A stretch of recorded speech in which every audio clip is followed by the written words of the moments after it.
Business class cabin. Young CEO raises her wine glass, voice dripping with contempt. This isn't your place. A single dad like you belongs in economy. Mocking laughter erupts from passengers. The man in a simple shirt keeps calm, fastening his daughter's seatbelt. Suddenly, the intercom crackles. This is the captain. Is there any fighter pilot on board? The entire cabin falls silent. The CEO stops laughing, eyes widening as she stares at the man. She had just humiliated the one person who could save them all. What happened next will shock you. Meet Ethan Ward, 36 years old, single father, former fighter pilot turned aviation engineer. Every morning at 5 a.m., he's already awake, preparing breakfast while his 8-year-old daughter Sophie sleeps peacefully upstairs. Ethan's story isn't typical. 3 years ago, his world shattered when his wife Sarah died in a car accident. Suddenly, this decorated military pilot found himself navigating the hardest mission of his life, raising a little girl alone. In his wallet, tucked behind a photo of Sophie, lies a silver pilot's badge. Most days, he forgets it's there, but Sophie knows. She knows her daddy once flew faster than sound, higher than clouds, protecting people he'd never meet. Daddy, can you still fly planes? Sophie asks every few weeks, her tiny fingers tracing paper airplanes she's drawn. Maybe someday, sweetheart, Ethan always replies, though he hasn't touched aircraft controls in 3 years. This morning is different. Today, they're boarding an international flight. Ethan just landed a major aviation consulting contract overseas. It's their chance to start fresh. Maybe even buy that house with the big backyard Sophie keeps dreaming about. At the airport, Sophie clutches her favorite drawing, a stick figure daddy flying a blue plane through cotton ball clouds.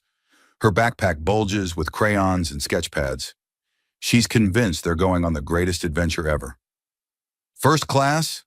The gate agent double-checks their boarding passes. Ethan nods.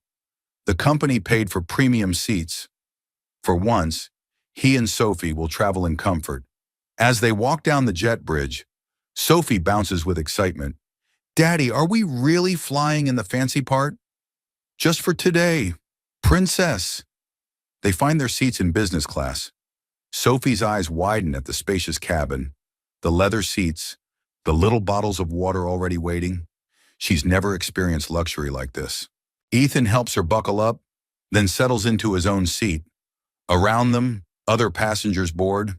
Expensive suits, designer handbags, the quiet confidence of people accustomed to first-class treatment. Enter Isabella Lane, 30 years old, CEO of a tech startup, draped in designer everything. Her family's wealth bought her Harvard education, her company, her sense of superiority. She glides to her front row seat, already scanning the cabin with practiced disdain. Her eyes stop on Ethan and Sophie. Ethan wears a simple button-down shirt and khakis. Nothing expensive, but clean and pressed. Sophie sports her favorite unicorn t-shirt and light-up sneakers. To Isabella, they scream, "Doesn't belong." She whispers to her assistant, "How did they get first-class seats?" The assistant shrugs. "Maybe they won a contest." Isabella's perfectly glossed lips curl into a smirk.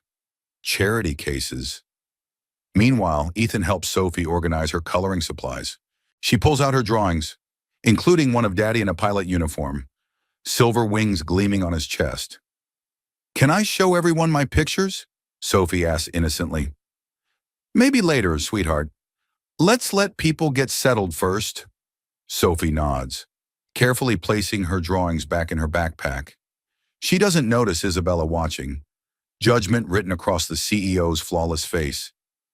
As the plane fills up, Isabella's irritation grows. She paid $30,000 for this seat. She earned her place through hard work and family connections.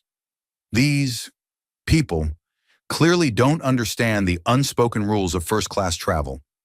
The flight attendant begins safety demonstrations. Sophie watches with fascination, pointing at the emergency exits. "Daddy, why do they show us where the doors are?"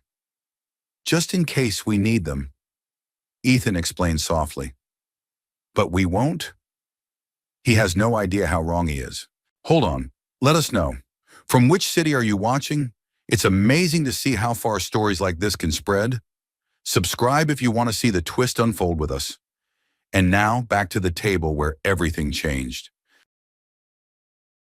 20 minutes into the flight, Sophie discovers the entertainment screen, but instead of watching cartoons, she pulls out her father's old pilot identification card from his jacket pocket. The laminated card shows a younger Ethan in military dress uniform, wings pinned to his chest, serious eyes staring at the camera. Sophie traces the embossed letters with her finger.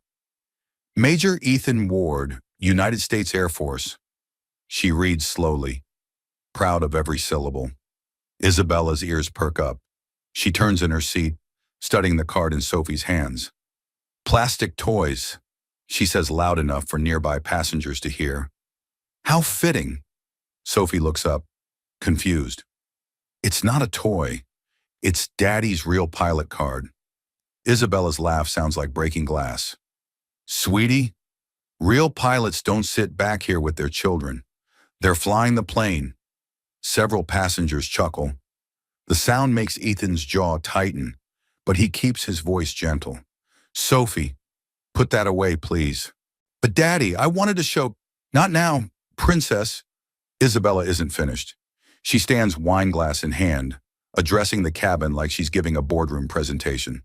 Ladies and gentlemen, we have a situation here. Her voice drips with theatrical concern. It seems we have passengers who've confused this cabin with, well, somewhere more appropriate for their demographic. A businessman in seat 3A snorts with amusement. Don't embarrass us in first class, he calls out. Exactly, Isabella continues, emboldened. This is a space for professionals, people who've earned their place through success, not whatever this is. She gestures dismissively at Ethan and Sophie. More laughter ripples through the cabin. Not everyone participates, but enough do to create a wall of mockery surrounding the father and daughter. Sophie's eyes fill with tears. She doesn't understand the words, but she understands cruelty. Daddy, why are they being mean? Ethan's hands clench into fists, then slowly relax. He's faced enemy fire, survived combat missions, stared death in the face countless times, but nothing prepared him for watching his daughter's innocence get trampled by strangers. He takes a deep breath, looks Isabella straight in the eye. Ma'am, we have every right to be here. Our tickets are valid, same as yours. Isabella's smile turns predatory. Valid? Sweetie, validity isn't about tickets. It's about belonging. It's about understanding social hierarchies. Something you clearly don't. She turns to the flight attendant passing by. Excuse me, I think there's been a seating error. These passengers seem more suited for the back of the plane. The flight attendant, a woman in her 40s named Janet, stops and assesses the situation. She's seen entitled passengers before, but this feels particularly cruel. Sir, may I see your boarding passes? Janet asks Ethan politely. Ethan produces their tickets. Janet examines them carefully. These seats are correctly assigned, she announces firmly. These passengers have every right to be here.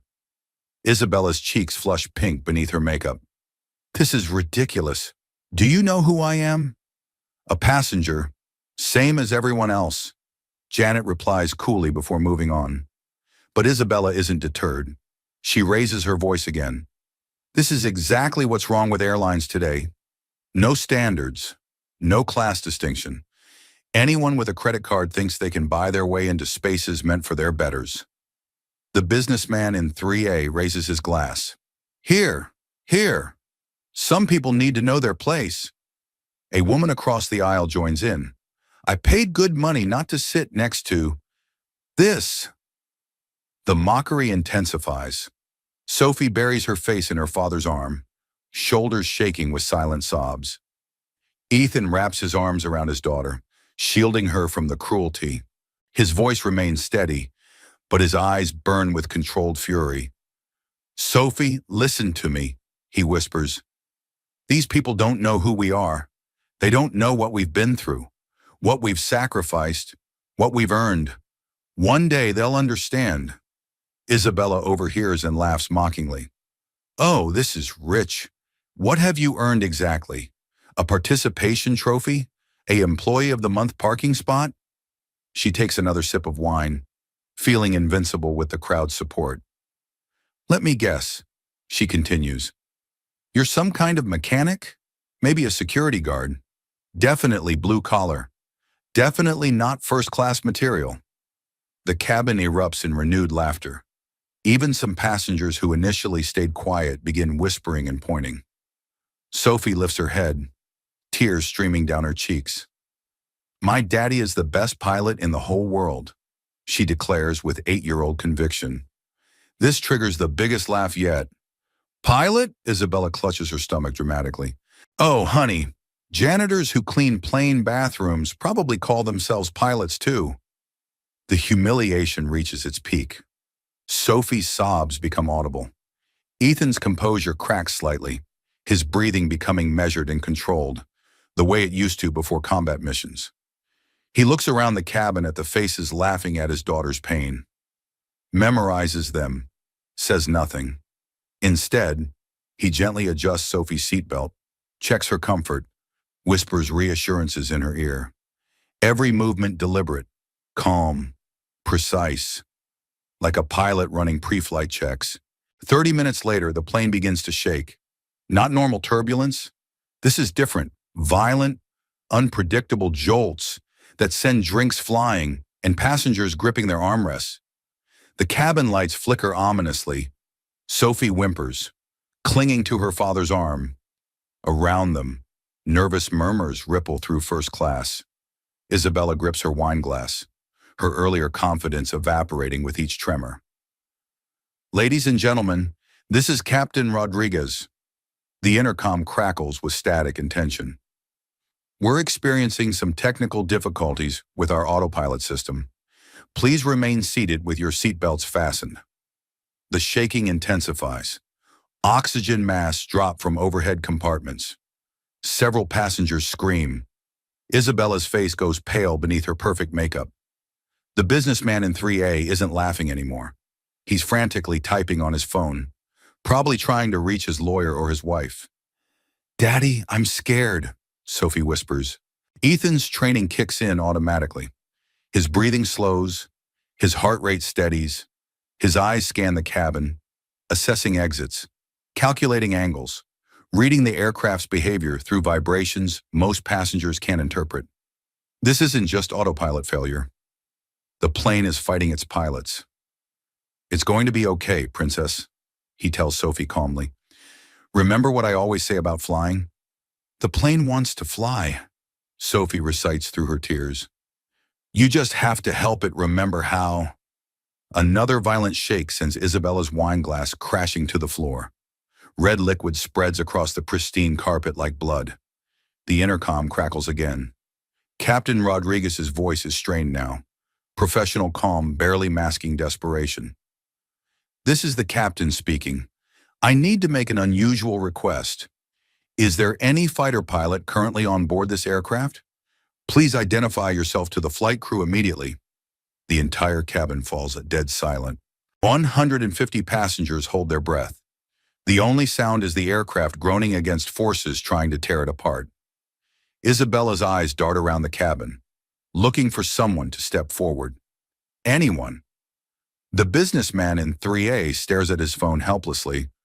The woman across the aisle clutches her pearls and prays silently. Nobody moves. Seconds tick by like hours. Then Ethan unbuckles his seatbelt. Daddy? Sophie's voice is small, confused. Stay here, princess. Don't unbuckle, no matter what happens. Can you do that for me? Sophie nods, eyes wide as her father stands up in the bucking aircraft. Ethan reaches into his jacket pocket and pulls out something small and silver. His pilot's badge, not the identification card Sophie had been playing with, but his actual wings, the ones he earned through blood, sweat, and sacrifice, the ones he thought he'd never wear again. He pins them to his chest with steady hands. Isabella's mouth falls open. The plastic toy comment echoes mockingly in her memory. "I'm Major Ethan Ward, United States Air Force," he announces clearly, his voice carrying the authority of someone accustomed to life or death decisions. "Retired. 2,000 flight hours in F-16s. I'm coming to the cockpit." The transformation is instantaneous and complete. Gone is the quiet, humble single father. In his place stands a military officer who once flew missions over hostile territory, who trusted his life to skill and training every time he took off. Isabella remembers fragments of stories her father used to tell about military pilots.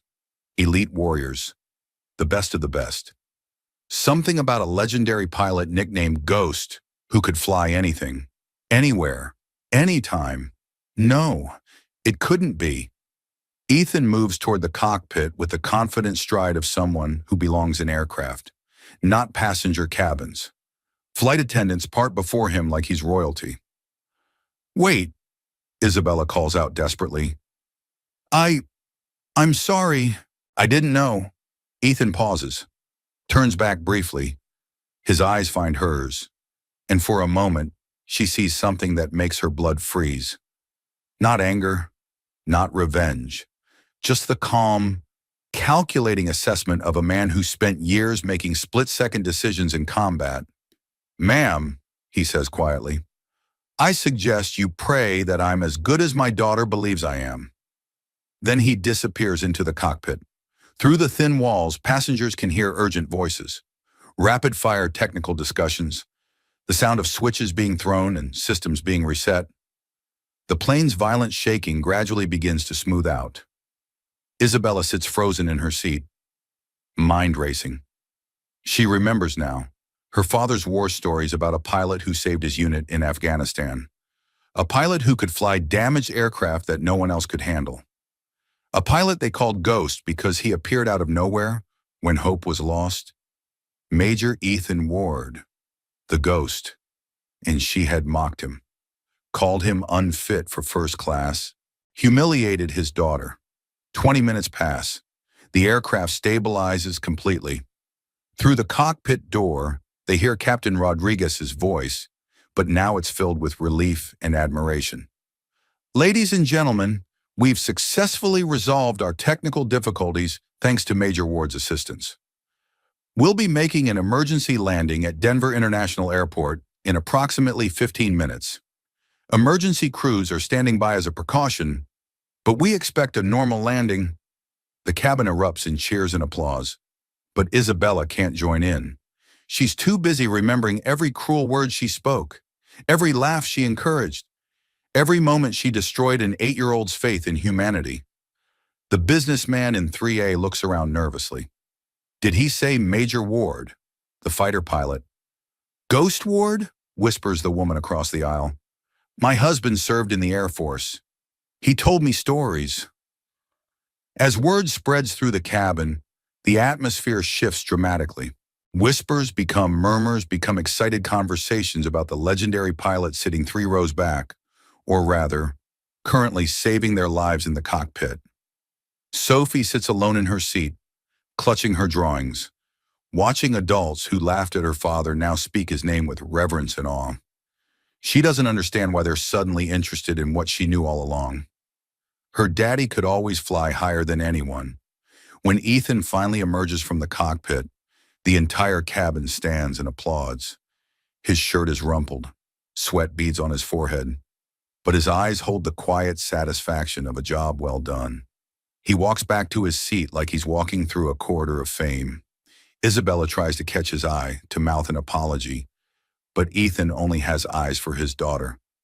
"Daddy!" Sophie launches herself into his arms. "I knew you could fix it. I knew you were the best pilot ever." "Just doing my job, princess," he says softly, holding her tight. But over Sophie's shoulder, his eyes sweep the cabin.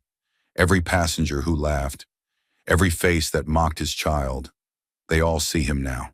The plane touches down at Denver International Airport with the smoothness of a feather landing on water. Perfect technique, textbook execution. The kind of landing that only comes from thousands of hours of experience and nerves of steel. As they taxi to the gate, the cabin buzzes with nervous energy. Passengers who spent the first half of the flight mocking Ethan now steal glances at him like he's a celebrity. Captain Rodriguez emerges from the cockpit, his uniform crisp, but his face showing the strain of the last hour. He walks directly to Ethan's seat. "Major Ward," he says loud enough for everyone to hear.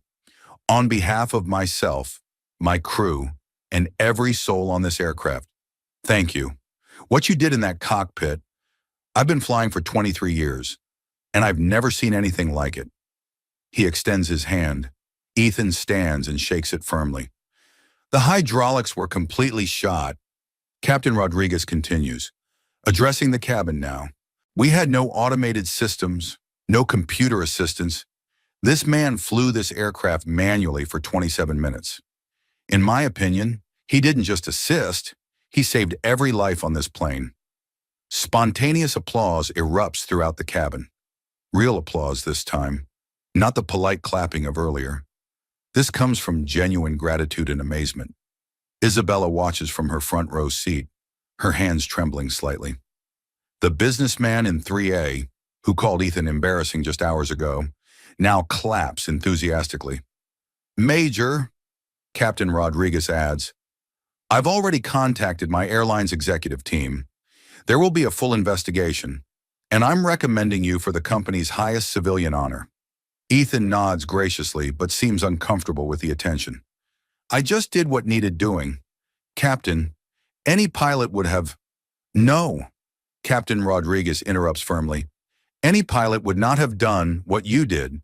Most commercial pilots have never manually flown an aircraft with complete hydraulic failure. You didn't just have the skills, you had the experience, combat experience." A passenger from economy class suddenly appears at the first-class curtain. "Sir," she calls to Ethan, tears streaming down her face. "My son is only 4 years old. He's in the back with my mother. Because of you, he gets to grow up. How do I even begin to thank you?" Others begin standing. An elderly man with a veteran's cap approaches. "Major, I served in Vietnam, Army, not Air Force, but I know courage when I see it.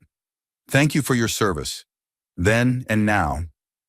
The woman across the aisle, who earlier whispered cruel comments, approaches hesitantly. "Sir, I owe you an apology. What I said earlier was inexcusable. You saved my life, and I had been—" She can't finish the sentence. "Ma'am," Ethan says gently, "fear makes people say things they don't mean. You don't owe me anything." But she shakes her head. "I do, and so do others." One by one, passengers approach. Some apologize directly. Others simply want to shake his hand. A few ask for autographs, not because he's famous, but because he represents something they rarely encounter: quiet heroism. Sophie watches the procession with wide eyes. An hour ago, these same people made her cry. Now they treat her father like a hero from her drawings. Isabella remains frozen in her seat, watching the redemption parade pass by. Each apology makes her feel smaller. Each handshake reminds her of her cruelty. Finally, she stands. The cabin gradually quiets as she walks toward Ethan. Her designer heels click against the floor like a countdown timer. She stops directly in front of him and, in full view of every passenger who witnessed her earlier performance, does something that costs her every ounce of pride. She bows her head. "Major Ward," she says, her voice barely above a whisper, "I have no excuse for my behavior. No justification, no reason that makes it acceptable. I humiliated you and your daughter, and in return, you saved my life." She lifts her eyes to meet his. "I am deeply, profoundly sorry." Sophie tugs on her father's shirt. "Daddy, why is the mean lady crying?" "Sometimes, princess," Ethan says softly, "people cry when they realize they made a mistake." 3 hours later, after interviews with investigators, medical checks, and paperwork. Ethan and Sophie finally retrieve their luggage from the carousel. The terminal buzzes with news crews and airline officials, but they avoid the cameras. Sophie skips beside her father, clutching a new drawing she made during their delay. A picture of him in the cockpit, cape flowing behind him like a superhero. "Daddy, are you famous now?" "No, princess. Just a pilot who did his job." But everyone was clapping and crying and saying thank you. Ethan smiles, adjusting his daughter's backpack. Sometimes grown-ups forget that ordinary people can do extraordinary things when they have to. As they head toward ground transportation, a familiar voice calls out behind them, "Major Ward? Please, wait." They turn to see Isabella approaching, but she looks different now. Her perfect hair is slightly mussed, her makeup smudged from tears. She carries herself with less arrogance, more humility. "I wanted to give you this," she says, extending a business card. "My company specializes in aviation technology. We're always looking for consultants with your expertise and experience." Ethan takes the card politely. "That's very kind, but the position comes with a substantial salary increase from whatever you're currently earning." Isabella continues quickly. "Full benefits, flexible schedule to accommodate your daughter, and stock options that could secure her college fund." She pauses, then adds quietly, "It's not charity. After what I witnessed today, you'd be the most qualified consultant we've ever hired." Ethan studies the card, then looks down at Sophie, who's watching the exchange with curious eyes. "I'll consider it," he says finally. Isabella nods gratefully. "Major, may I ask you something? When I said those terrible things earlier, why didn't you tell me who you were?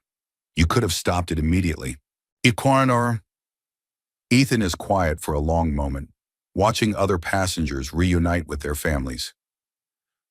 "Ms. Lane," he says finally, "I spent 8 years in the military protecting the right of people like you to say whatever you want, even if it's cruel. Besides," he glances down at Sophie, "my daughter needed to see that dignity doesn't come from titles or uniforms. It comes from how you treat people when they can't do anything for you." Sophie tugs on his sleeve. "Daddy, what's dignity?"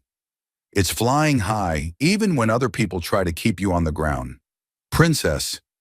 Isabella watches them walk away. A father and daughter who taught an entire plane full of strangers about the difference between having class and being classy. Later that evening, in their hotel room, Sophie presents Ethan with her final drawing of the day. It shows two figures, a tall man with silver wings and a little girl holding his hand. Above them, written in crayon, are the words, "My daddy, my hero." Ethan pins it to the hotel room wall and thinks about tomorrow's flight home. This time, he suspects, the journey will be much quieter.